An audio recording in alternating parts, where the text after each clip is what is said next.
I've got the looks and the charm of an old movie star. Cary Grant, if you will, so I find it bizarre that this girl should refuse to step into my car. She must be shy, she'll come around, it's just a matter of time. Aurora, Aurora, Aurora. Hello, people of the entire universe, this planet and other planets. Welcome once again to Screen Snark, a movie podcast. I am your host, Rachel Shank, and to my immediate left is the handsome devil that you all know and love. What's his name? Matt, aka Stormageddon. What's up, Storm? Not much. You know that they don't know that I'm handsome. They could have found our podcast without going to Instagram and Tumblr and Twitter and Facebook where our faces are everywhere. Yeah, it's true. I mean, if they're looking at the cover art of that's the true. It's podcast, animated versions of us. Yeah, they know you're handsome. They already get it. All right, I'll take it. I'll take a compliment. Last time I talked about your shirt, and I was trying to. I know. I think it's trying to zhuzh it up a little. I appreciated that you described your outfit, my outfit, and then inspired Hart for them to describe their outfit. Yeah. Our spin-off podcast is going to be a visual medium podcast called What Are We Wearing? Right, where we just spend the whole episode describing what we're wearing. I'm wearing a plaid dress. No, that's the dumbest idea I've ever had in a plethora of really dumb ideas. I mean, it's not hard for either of us to have really dumb ideas. We've had a few. That's true, and brought some of them to life, which is what's really scary. I don't know. It's called Screen Snark. Yeah. And our guest this week is the incredible Jon Henry. John, thank you for agreeing to do the show. John. Yeah, no problem. My handsomeness is a complete mystery to the world. No. Just wonder, people. I mean, to be fair, you are wearing a delightful floral shirt that puts most floral shirts to shame, so I feel like you should jet that out. Very good shirt. I am wearing one of my confidence shirts at the moment. I mean, confidence shirts are important to have. I feel like you I should have a wardrobe that instills confidence in yourself. I do that with underwear. Confidence fair. underwear? Confidence underwear. That's good. Which is a large amount of my underwear now. Yeah, I've been on a mission the last few years to try and make all of my underwear be my good underwear, because for a while I had, these are my 3 pairs that I'll save for the days when I really need it, and then, I would just keep holding it off, and I would never have good underwear days. It's true. Well, now I am glad to know that you currently have every day as a good underwear day. Yeah. So we'll start as we always do. We'll talk about the most recent movie we've seen. Both of you cheated and watched the same movie together. Yeah. Well, we cohabitate. You cohabitate, It's so kind of hard for us to watch disparate movies. I mean, you could, unless but it would I get relegated complicated. him to the living room while Right. I watched it.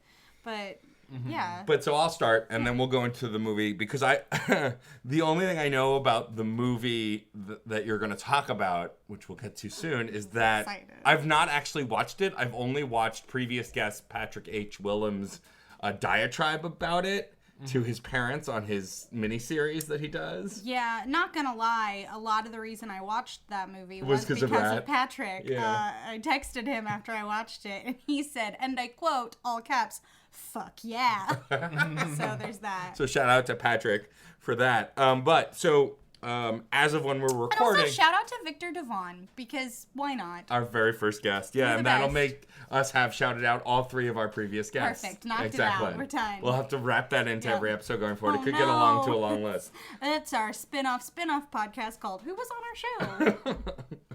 I need another podcast. I Oh, need a hole in my boy. head. Anyway, so the movie I watched recently is a little movie called Scott Pilgrim vs. the World. Amazing movie. I am rewatching it because as of when we are recording this evergreen content, I recently was a part of, as when you're hearing this, a Scott Pilgrim themed burlesque show that is hosted by Schaefer the Dark Lord. I am DJing, and Ramona Flowers is our camera person as Betty Brash, which I think it's hilarious. The 2 titular characters are not in the show. They're doing side tasks on the show. I love that. I think it's hilarious. That's a very Adventure Time thing to do. That's true. To shift to side characters and enjoy them. And it's also even though I'm assuming it's not entirely focusing on all the boyfriends, it's like a show that presents like a rogues gallery of characters in such a nice way that sort of works narratively for you. Oh, our go-go dancer is Bunny Smiles portraying Julie So How yeah, good. yeah, it's How excellent. We've got a good. really great cast. But anyway, Yeah. so because of that, I've been refreshing myself on the movie. A movie that, when it came out on DVD and Blu-ray, because back then they were combo packs, I watched it every day on my lunch break for 3 months. Yeah. So I know it particularly well. But since that time, I have not recently watched it. So I'm rewatching it just to prep for the show. I like to get into character, and I already can quote the show backwards. But what's really interesting to me now with a more analytical eye is I always loved the soundtrack. I still say to this day that it's one of the best movie soundtracks I've ever heard because it ties so closely to the movie's events that I can picture every scene the song is from. Yeah. But also the cinematography is insane. Now, for those who know me personally, Edgar Wright is one of my favorite directors. I've always loved everything he's done. Yeah. It's brilliant. From the Cornetto trilogy to Baby Driver, like everything. Yeah. But Scott Pilgrim is my favorite because when I saw it in the movies, I hadn't read the comic yet, and I was and am a big video game nerd and a big music nerd, and like watching that movie, I was like, oh, they made a movie for me, not for people like me, for exactly me. Like, it opens with an 8-bit version of the Universal song. It starts with the Zelda overworld theme. Like, you know, it's literally a movie for me. And so I was very obsessed with it. The rewatch, it holds up completely. I love every cameo and every character, and it's fun to see actors that I'm intimately more familiar with now in these junior roles. Yeah, Anna Kendrick, what's up? Yeah, and like what's her name, who plays Envy Adams, who's now going to be Captain Brie Marvel. Larson. Brie Larson, who is like, I had never heard of her before that movie, though. I know she'd been in other stuff, and then after that movie, I literally saw her in everything. Oh, see, I saw her in the United States of Terra before Aha, I ever saw Scott Pilgrim. And I was the most entranced by her as Envy Adams. I mean, in she that played movie. the- Also, I watch it every holiday season. Like, Scott Pilgrim and Little Shop of Horrors are my holiday films. That's I know that's awesome. really weird, but they're my holiday movies. I mean, and staying on like Marvel tangential, it like needs to be mentioned. Like at the time, I saw Chris Evans in this movie, and I was like, "That's just some dude." That's some Yeah. dude.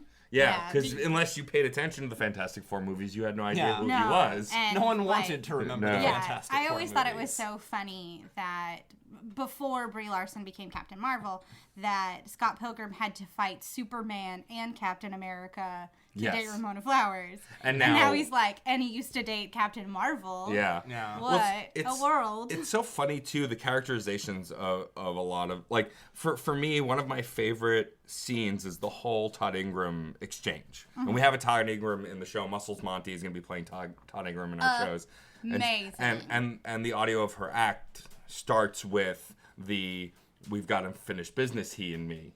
I and he, you mean he and me, and don't talk. And like that whole exchange with the dusting, like, is one of my favorite exchanges in the whole movie because it's just so perfect to watch Brandon Routh play an airhead after being accused of being one, even though he wasn't. I just think it's so on point. But all of the caricatures were brought to life so well. Yeah.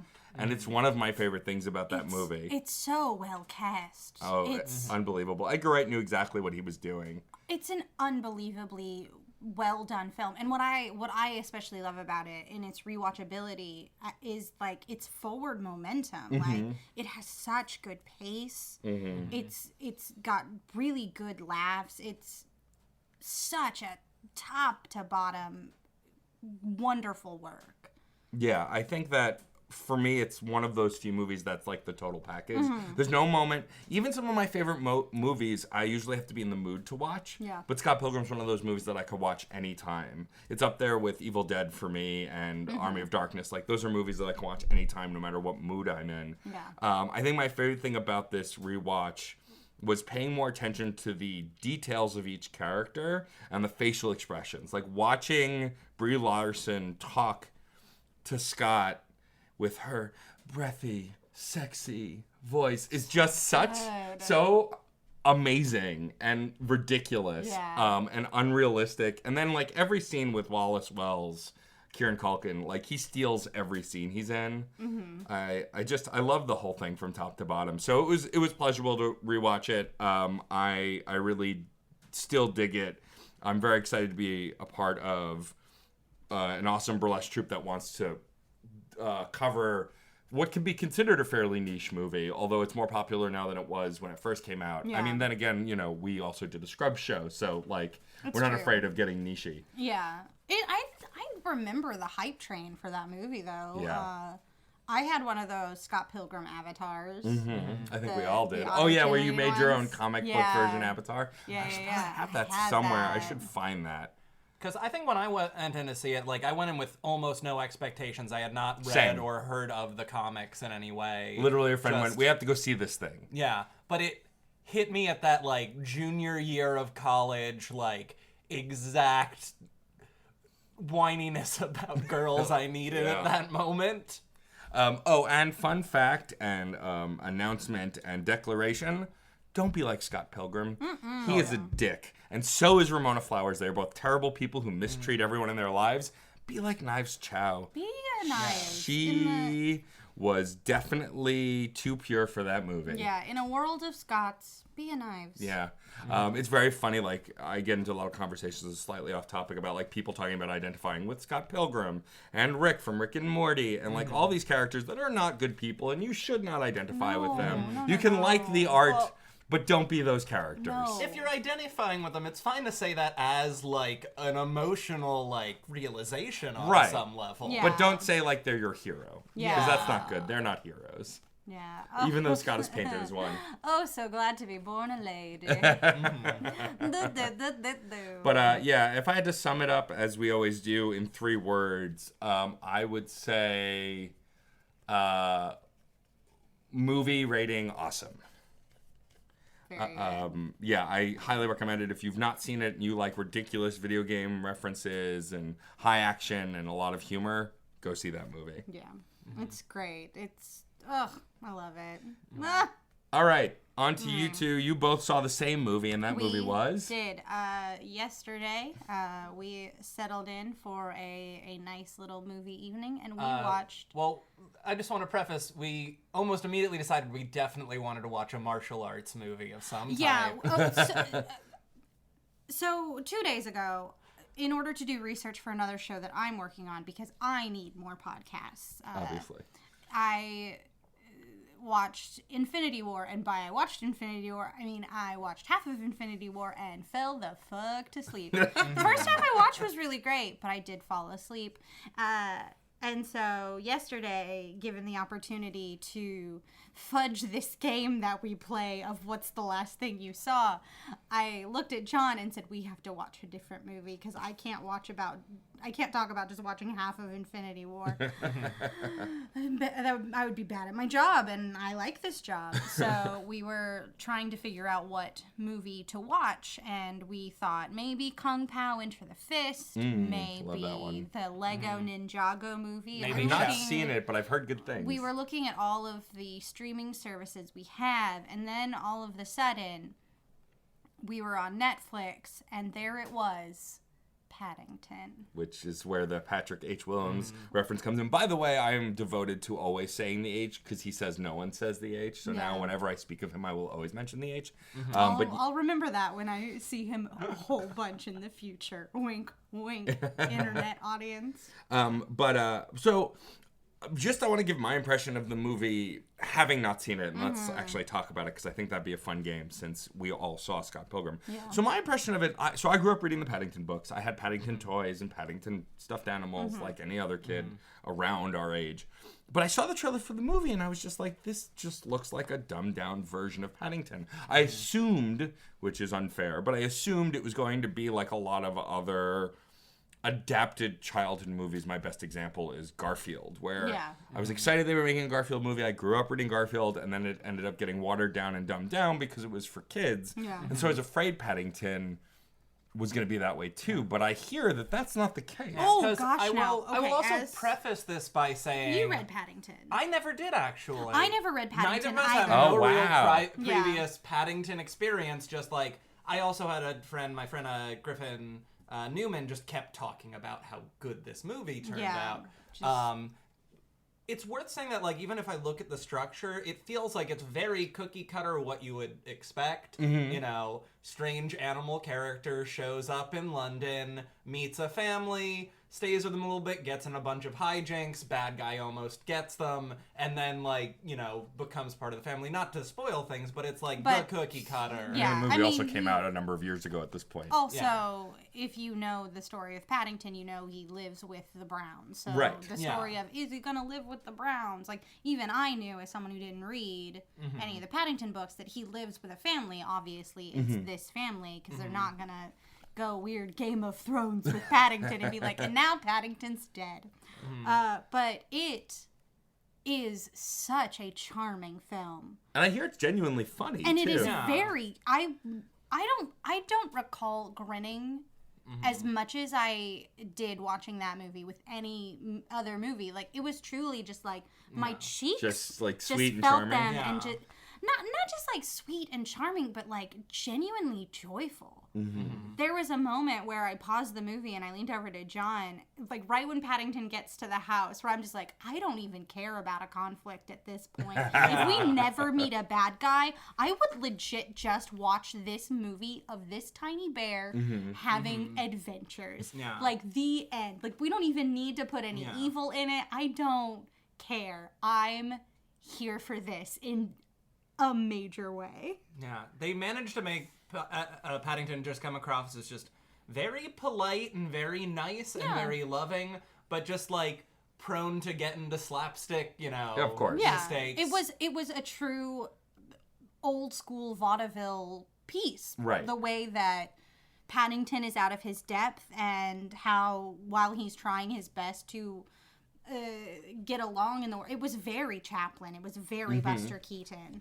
It was. That's actually really cool to know. Yeah, it was, and the fact that it's an animated character, also the CG of was just the gonna ask bears about that. looks really good. Really good. Like the way the bear hair moves, and like the way they did the water during the bath scene was like really great. So no joke, on one of my other podcasts, because I have 1,000 of them, 1,000. Talking about video games, that was one of the things that I often bring up when I talk about graphics in video games. Is it's more impressive when hair looks like hair. Yeah. Like impressive water, impressive forests, like that stuff has been pretty awesome for a while, but impressive hair and detail like that, like physical human or animal detail, always amazes me more. And so I'm really glad to hear that the CG is good, because often when the protagonist is a CG character, I often feel like I'm pulled out of it unless the whole movie is CG. Yeah. And what's so crazy to I was just gonna say, I think it also always helps that almost every scene there is a human actor who Paddington is, you know, interacting with. Interacting with. And because he is the one element of CG throughout the movie, really. Everything else is real actors, real set pieces. So he really fits in, because I mean, he's supposed to be a foreign entity. Like, the entire moral of that movie is, I'm not like everybody else, and that's okay. I'm Paddington, a bear, and crying. I'm crying. But what I was going to say about CG is, in comparison to Infinity War, which definitely had a bigger, better budget, the children of Thanos look pretty bad compared to Paddington. Yeah. Like, in looking at them. Also, I think that, what's the horned woman with the blue and the... Oh, that I know one. what you're What's her talking name? about. It's One the of internet's the screaming at me. Yeah, it's one of the agents of Thanos. Yeah, the one that Black Widow fights. Right. In the feminist moment of that movie. I really wanted her to be practical. Yeah. A lot, because she really wasn't too off on proportions. Yeah. My biggest problem with that movie is a lot of the Marvel and movies. to talk about it now. Right. Well, not necessarily just Infinity War, but talk about CG a little bit before we wrap up on Paddington is, like, I think the best version of any of the CGI superheroes has been Hulk in Thor Ragnarok. Yeah, Hulk looks so good. They did a really great job with him, but like, I find that even like in the newest Spider-Man movie, which I enjoyed, most of the scenes where he's swinging around, it looks fake, you know, and they're doing the best they can, and I get that, and like, it's never gonna look real, like real yet, because there's always gonna be that Uncanny Valley thing. But what I liked about Hulk is they kind of leaned into the Uncanny Valley bit a little bit, but mixing Mark Ruffalo's voice with Lou Ferrigno's voice and making his face look more like Mark Ruffalo's, I think really helps sell it. Whereas characters I feel like that are really not human are easier to portray. Like, I would believe Paddington more because he has bear proportions and he looks like a bear. Yeah. But he's not a bear. Like, it was one of my big complaints. I was on another podcast called Another Pass, which is a podcast hosted by my friend Case, where we take a movie and we like redo the script and make it better. And we talked about the Wolverine, which is the best until Logan came out of the Wolverine movies, and how there's a moment when he kills a bear, and like when the bear is writhing on the ground, the animatronics are so bad. Yeah. But I also know the CGI probably would have been bad. Yeah. So I'm glad to hear that the CGI in the movie was very good. Oh, yeah. Now, here's a question. I do not know the answer to this, but speaking of CG bears, the Revenant, that was a CG bear, right? I believe so. It was a good-looking bear. I believe there were physical props in that movie, and maybe someone with a bear suit like analog. Yeah, but I believe the bear itself was. Bear. Yeah, I didn't see the Revenant. I heard that good nasty things. Bear did look better than Paddington. I'm sorry to say, it's very scary, that bear. But Paddington, so good. I will say one of my last thoughts on Paddington. I think one of the things that makes it work for me. Is I really like that it doesn't tend to get caught up in what a talking bear? Because as he was getting to the city, I thought there would be a little bit more of that going on. But like, there's something that just makes the whole world work when just everyone's a little bit blasé and just a little bit annoyed by Paddington being there. Like, everyone else just like filters it out. Yeah, the neighbor's like, your bear was making noise, and it's like, but it's a bear, Peter Capaldi. Why are we not panicking? Peter Capaldi plays a small role in it, and he is hamming it up real hard, and it's very He's good at that. So good. And the colors of the whole movie, the costumes, and they lean so hard into the magical realism of it. The staircase, just like the staircase with like the leaves. And they also will do a thing like when they're trying to show the whole household they live in, they like sort of display it as like an open dollhouse. Oh, like an open. So you can see the It's camera really sort of cool. moving like That's between neat. floors. There's some very clever camera moves. There's that one, the above shot. Yeah, just it's like on a technical level, also really good looking. It's one of my favorite movie tropes, and something that connects it to Scott Pilgrim is the reason Scott Pilgrim works as a movie is because no one questions why Scott is fighting these people, why everyone has special powers, why nobody gets hurt, and except when Scott dies, spoiler alert, you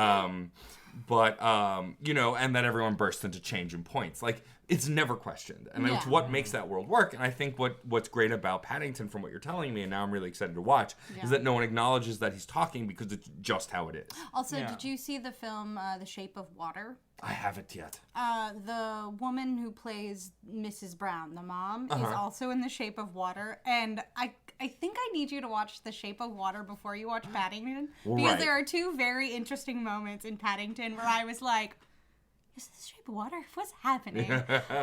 Just like this, she's entranced by a creature. She takes him home. Yeah.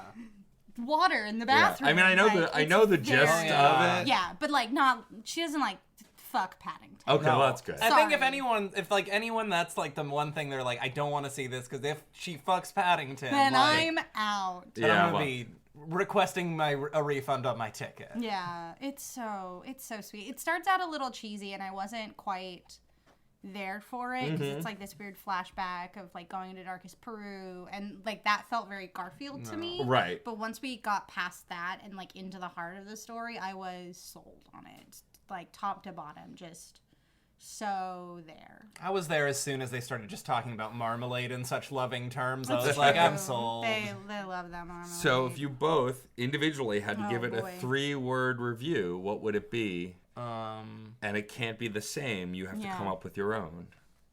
So much charm. There we go. Dang it. That's something I Now you have to be say. more clever than John. Yeah, Rachel. it's true. Good Oh, luck. no. Gotta be fast or clever, one or the other. That's true.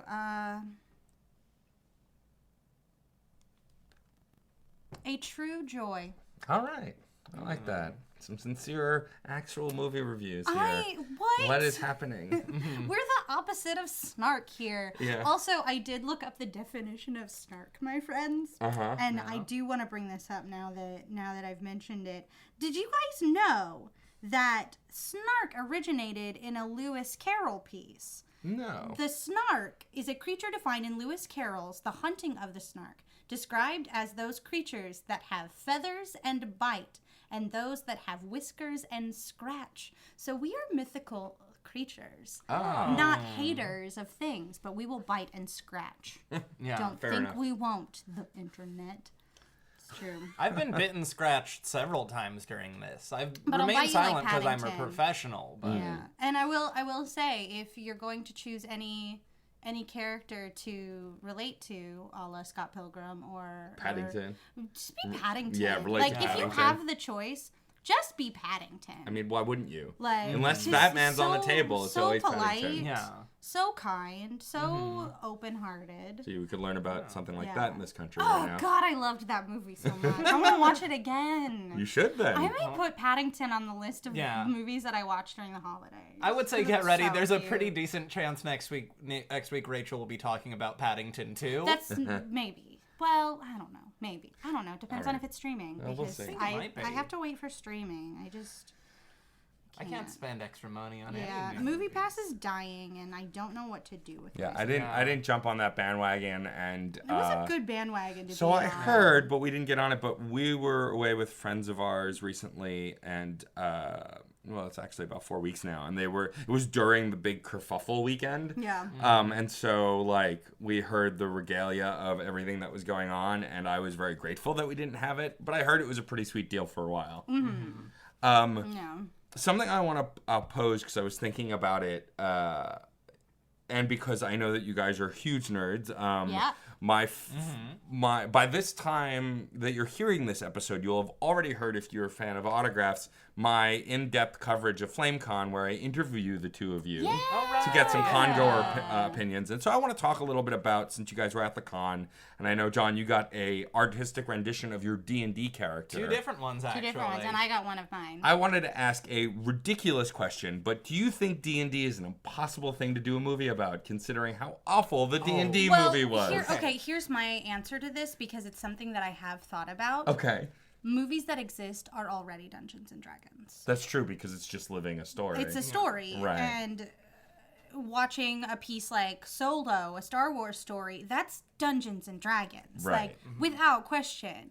Like, Han is just rolling really well on this stuff. And as someone who plays Dungeons and Dragons, now watching film, I see it with that storytelling eye. And there's a lot of... For instance, did you watch the finale of Adventure Time? I have not.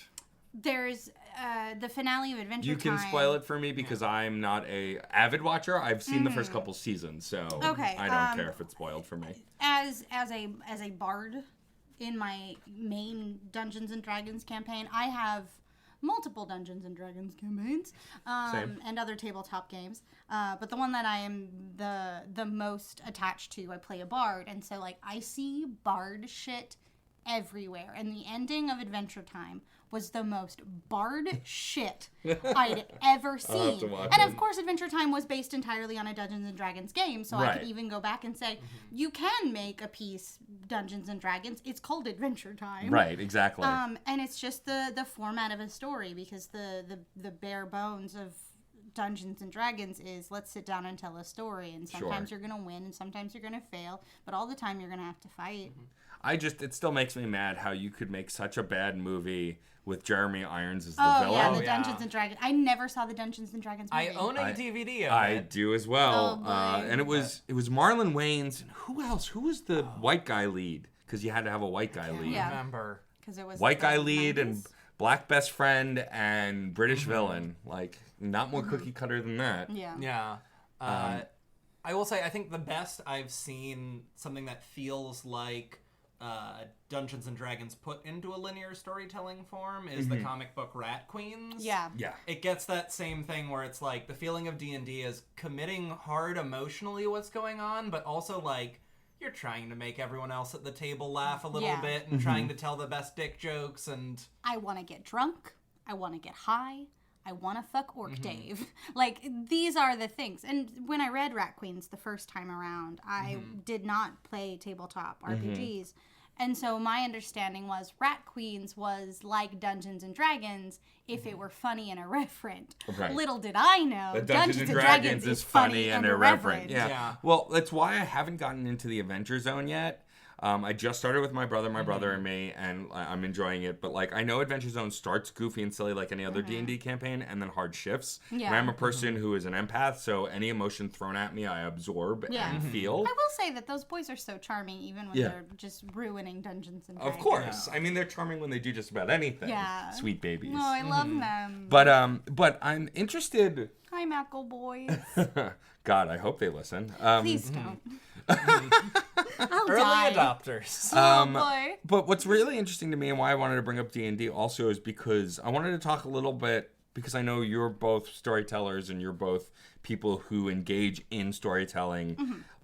How important... So we both talked about movies that were pretty... The story is pretty important. The visuals were important too, but the narrative of both Paddington and Scott Pilgrim were pretty vital to the movie. Yeah. If the narrative were lost...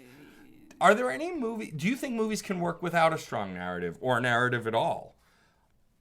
So like my best example, I use the word best loosely, is the movie Crank, which I do unironically love, starring Jason Statham. But the plot hardly matters. The plot is this man took a drug that's going to kill him. He needs to do whatever it takes to keep his heart beating. Movie. Until he can get revenge and before he dies. Yeah. I love the movie.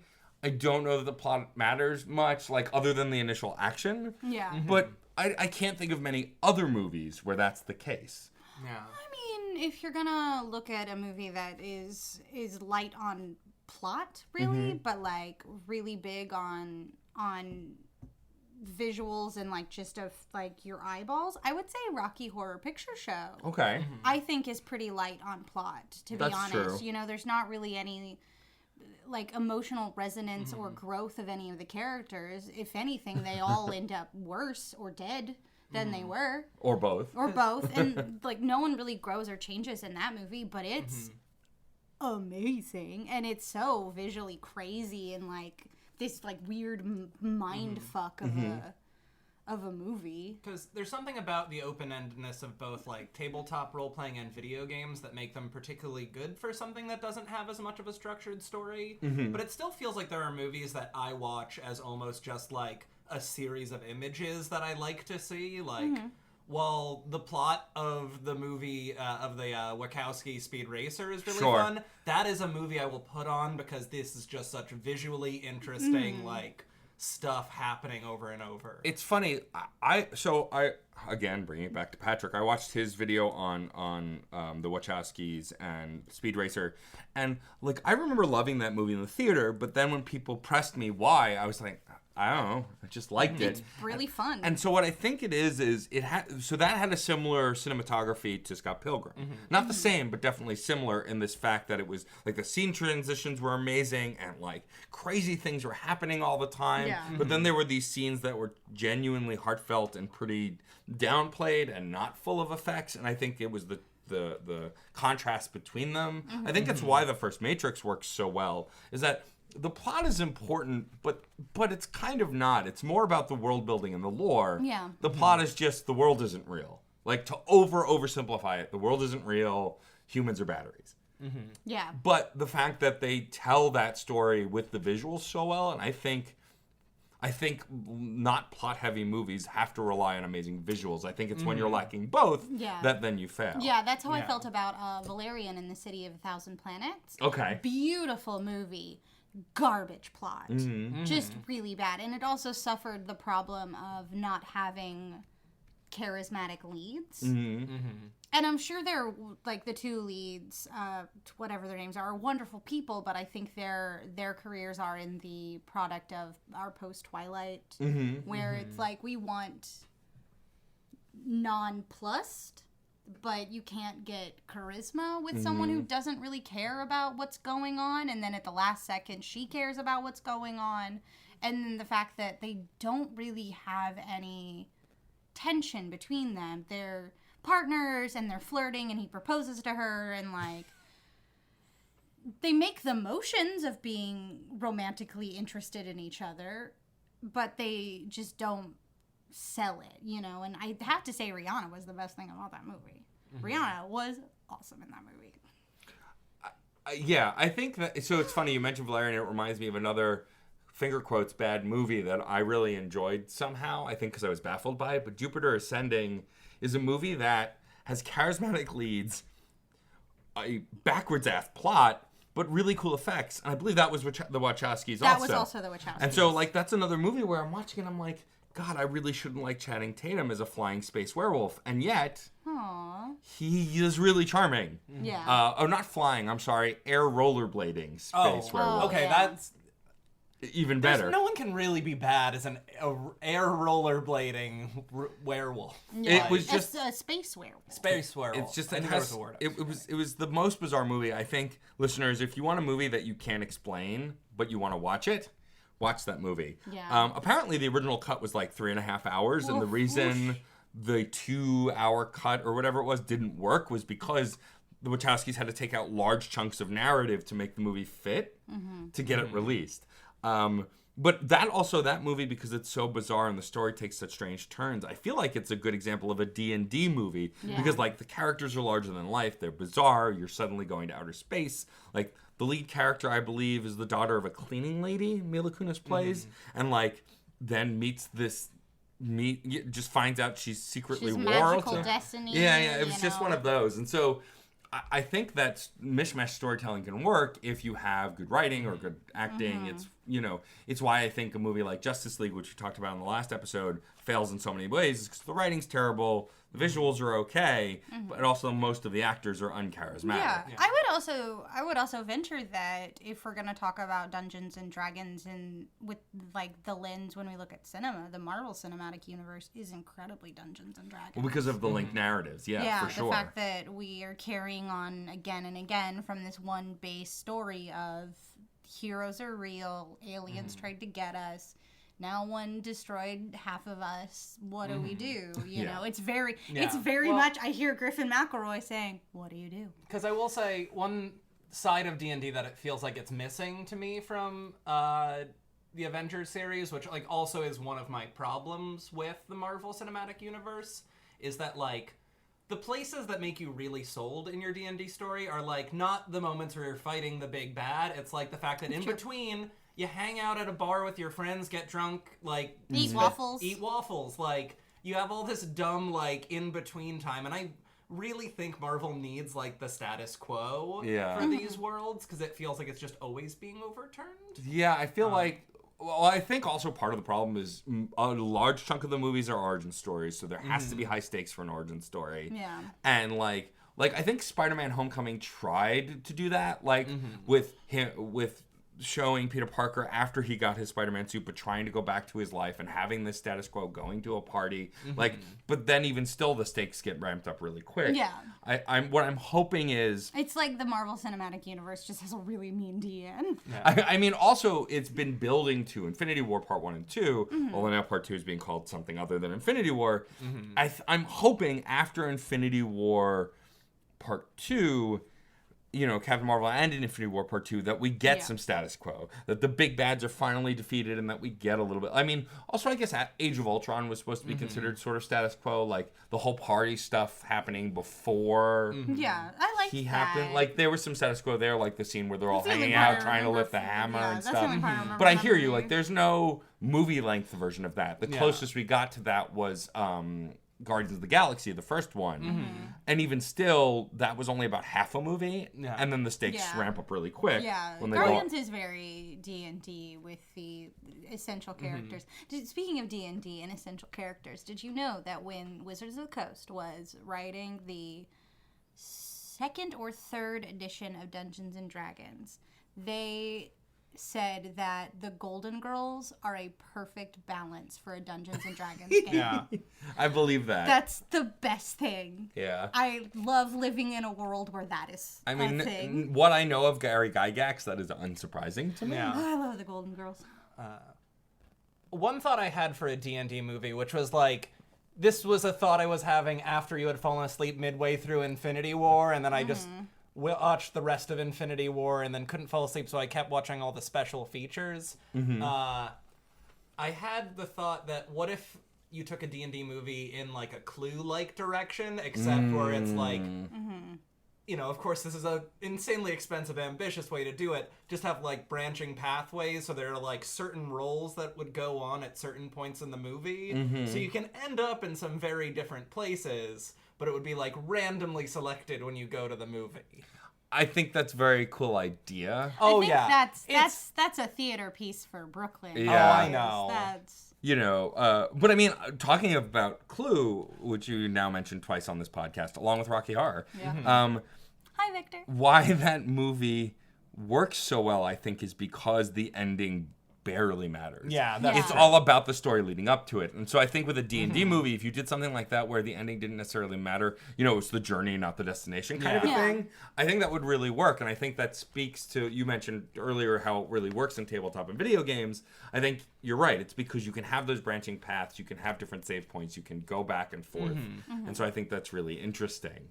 I mean, I guess also I'm just looking for more complicated storytelling in movies, which I don't feel like we get enough of Yeah, anymore. Yeah. I will It's why I say- loved Sorry to Bother You. Which we have not seen. I have not know. gotten to, and I'm a big fan of Boots Riley. He was amazing. The movie is amazing. That's one of those movies where I walked out flabbergasted because I did not expect 90% of what happened in that movie. Yeah. Because of the hard twists it takes, and I loved that. And the last time I can actually remember experiencing that was with Inception. Inception was another movie where I walked in going, oh, some kind of big, crazy, epic movie. Oh, this is not what I expected. The Yeah. dream diving thing. Like, I like original concepts, and what I love about playing D&D is that, and I don't feel like there's enough of that True. in modern movies currently. Yeah, we were. I got John into reading the graphic novel series Saga, Oh, yeah. which is fantastic. Not quite Dungeons and Dragons, but definitely like one of those pieces where you go, well, this wasn't really what I expected at all. And the way it changes and grows, and the characters evolve over time to not be enemies, to be enemies, to suddenly be in league with someone they never thought they'd be. And I was talking to John about what it would be like for that to be a movie, and it was one of those, I don't think it could. I think it's too wide, and I feel like that's kind of Dungeons and Dragons also. It's just like too wide. And the problem with turning a tabletop game like Dungeons and Dragons into a movie, you pin it down to like, Right. this is what it is. It's about fighting dragons and getting gold and saving the world, and that's not really what Dungeons and Dragons is. And I think you do that amazing world a disservice when you try and make it this one thing. Right.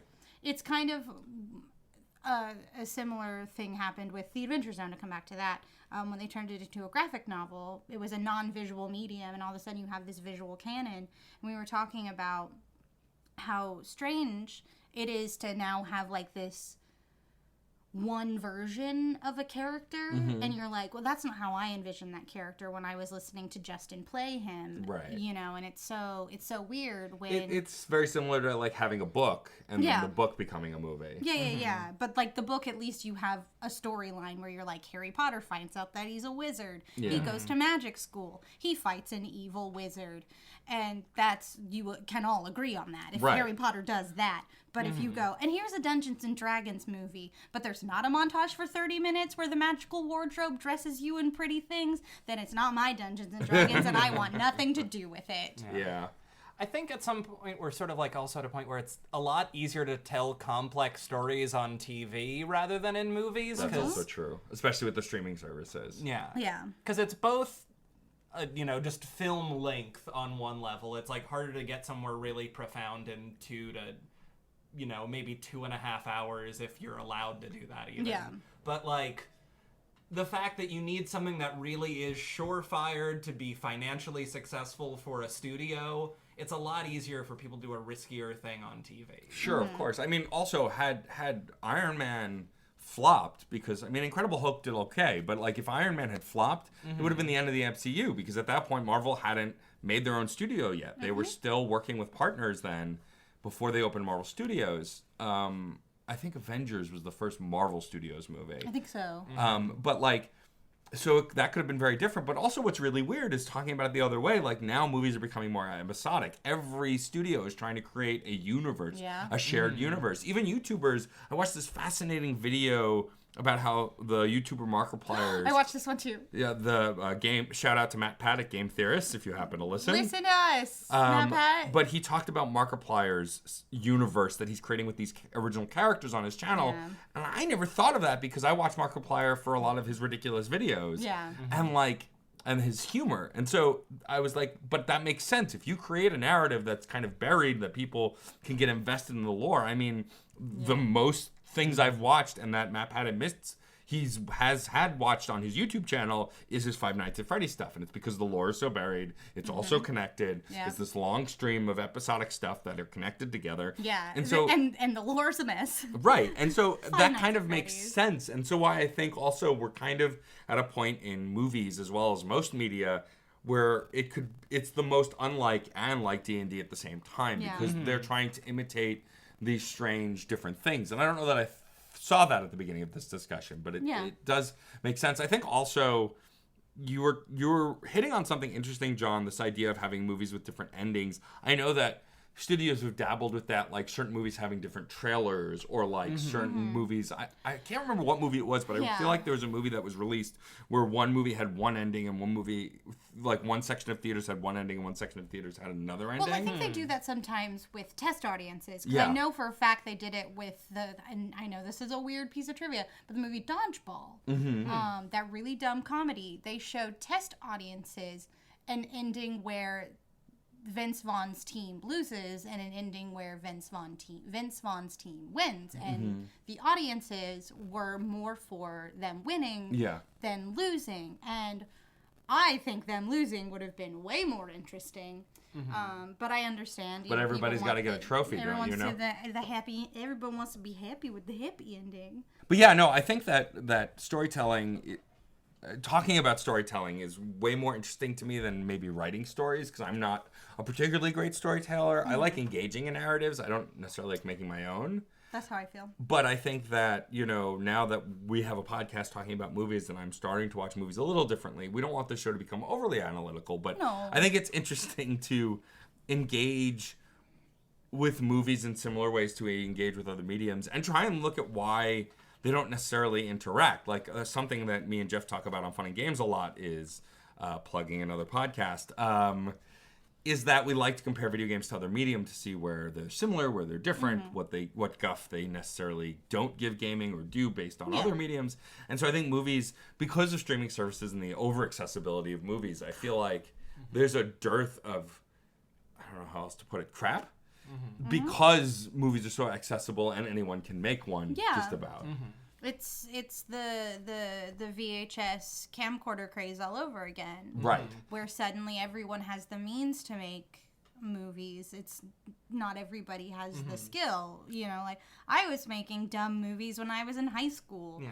I was not good at it, but I was making them as part of homework because it was easier to make a movie than to write a paper. Sure. And then once it gets onto Netflix, all of a sudden a talking cat seems like a real actual movie. Yeah. Which is a real actual movie. Yeah. Have you ever gone deep into any of the David Decato stuff? So I haven't, but I've heard, I watched someone talk about a talking cat. Yeah. And so like, yeah, it's just, you know. Because it's basically like about half of the stuff this guy makes is talking animal things, and the other half is all like softcore gay erotica. I love that. But it's like horror too, so it'll be like a horror movie, but then there'll be just long sequences of like just a guy in like tighty whities walking around a house. I love it. But they're all like the same amount of relentlessly padded, where like why is it that the last 5 minutes I've watched one person walk? And the bizarreness is increased by the fact that he only films in these same two houses. That's the room. But right like there. so in all of these movies, it's the same exact furniture, and this guy has bad taste in furniture. There's like a chair that's half of a Volkswagen Beetle, and there's like this just log wearing red high heel boots. I love it. Okay. Yeah, I think also, like, we live in a world where Yule Ball makes video game movies and other movies that are terrible, and, like, this idea that... so it's funny that you mentioned The Room.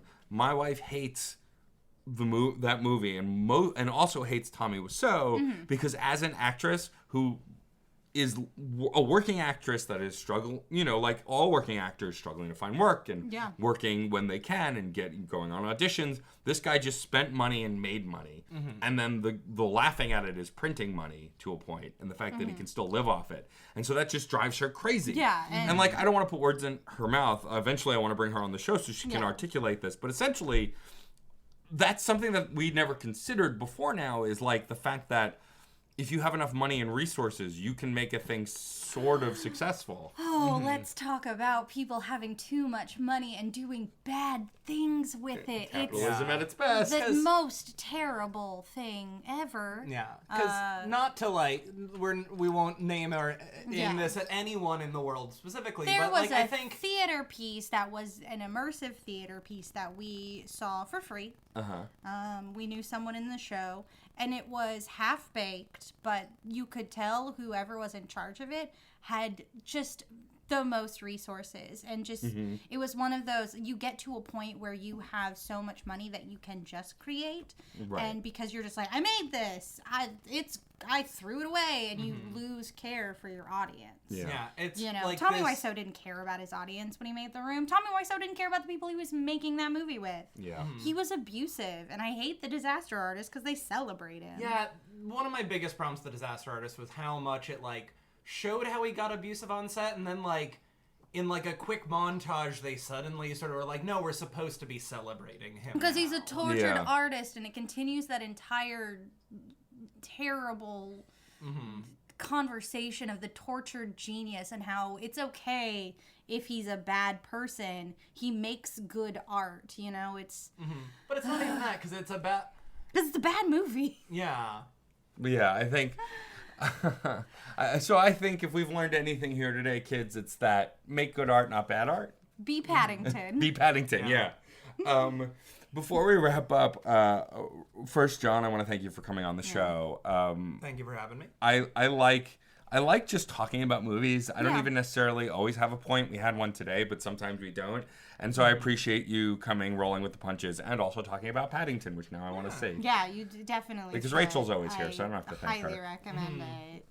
But now, Rachel will ask you a question as we close up the show that you must answer before we finish. Before we close out the show, I do want to say a quick thank you to John Presnell for the use of the song Aurora off the album Fair Game featuring Stefan Remble. I had to do that in like 8 takes the last time I did it, so now I did it live, and now you have to deal with it. Thank you, John, so much. We love the song. It suits us so well. It's in my head all the time.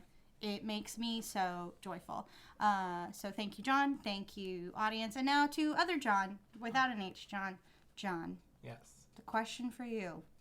If you had to choose one movie trope to be true in your life, what movie trope would that be? Inevitably, if you really, really want to have superpowers at some point in your life, you're gonna end up having superpowers. There it is. Yeah, that's a good one. That's a good one. And it's like he had that on deck. Who was it? Hart struggled with it a little bit. I feel like Patrick also did, just because he's a filmmaker, and he was like, "There's so many." That was good. That's good. I like that. Yeah, just about the Flash. The TV show had a series of stuff like that with Kid Flash. That also, you just want to be My Hero Academia, you big old jerk. I think the second idea I had that just came to mind was just that phone calls can just end whenever you want them to. That's good. That's good. Scott Pilgrim did a bunch of that. Yeah. Well, thank you again, Thank John, you, John, for joining us. Thank you, Rachel Shank, for being my Thank you, co-host. Stormageddon, for being my co-host. This has been another episode of Screen Snark. Of course, you can find us everywhere you find podcasts on the internet. Write us at screensnarkpodcast@gmail.com. Of course, you can find us on the social medias as well. We'd love to hear from you and talk movies with you. And I guess I will sign us off. So, as always, thank you for listening. I've been Stormageddon. I've been Rachel Quirky Shank. And we'll see you at the movies.